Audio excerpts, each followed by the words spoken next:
All meant to have kids in our late teens or sometimes our early 20s, but sociologically, many of us are not ready to have children until our 30s. Now, that can be a real problem, especially when we're talking about fertility.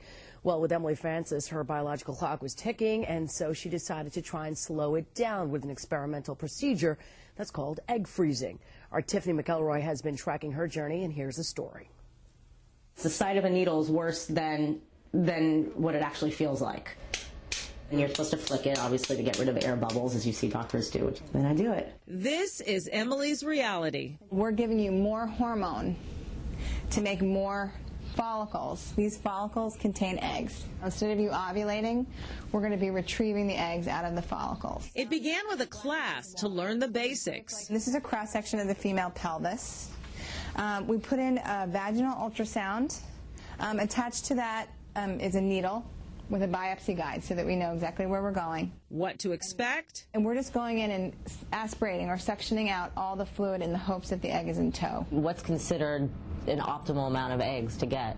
In order to go to retrieval, we'd like to have at least 5. And how to administer the medication.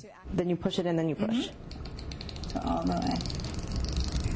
So much less painful than it's really going to be. A multitude of doctor's visits. This is your right ovary. You're responding to the medicines. That's a positive sign. Dr. James Griffo runs the NYU Fertility Center. It's still in the experimental phase, and part of that reason is there's only been about 500 babies born from the egg freezing technology. We actually did a study trying to determine what can we tell patients, what are their chances. There were 8 deliveries from 16 transfers. That's a 50% delivery rate. Which is about the same delivery rate for women that undergo in vitro with fresh eggs. And although he says there is no guarantee that the procedure will produce healthy eggs and a pregnancy, Emily is willing to give it a shot. How many times a day are you giving yourself this injection? I'm splitting the daily dose into 2. One before I come to work in the morning, and then one at night before I go to bed. And you just push this pen, and I feel it. Like going in is when you feel it more than the needle. And then you hold it for 5 seconds. How are you feeling now that you've been giving yourself, these shots? I'm a little hyper, and I don't know if I'm hyper because I'm excited. I'm on adrenaline. I feel like I've had 5 cups of coffee. When I made the decision, and that's the kind of person I am. When I started doing it, I was fine. It was literally the day before that I started realizing, I think, really the weight of what I was doing.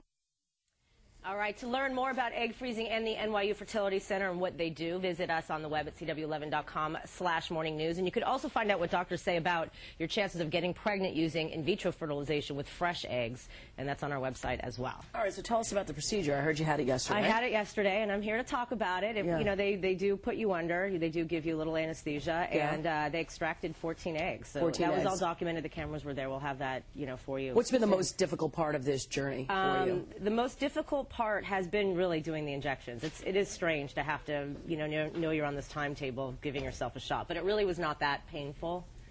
But overall, it's been a great experience. I thought I was going to be, crying at every little thing, but I was fine. I think it was interesting. We're having a conversation, and I'd like to share it with the viewers, that we were all born with a certain amount of eggs, right? Yes. That's so interesting. When we are fetuses, there's about 3 million eggs that women are born with. By the time we're newborns, it's something like 1 million. I don't know if I have the numbers right. By the time we go through menstruation, we have about 300,000. And then every month, a woman is losing 1,000 eggs. So they're going away quickly, ladies. We don't want to think about that, but there are several options for everybody, and it's a personal choice, and it's a personal journey for you, and we appreciate you sharing it.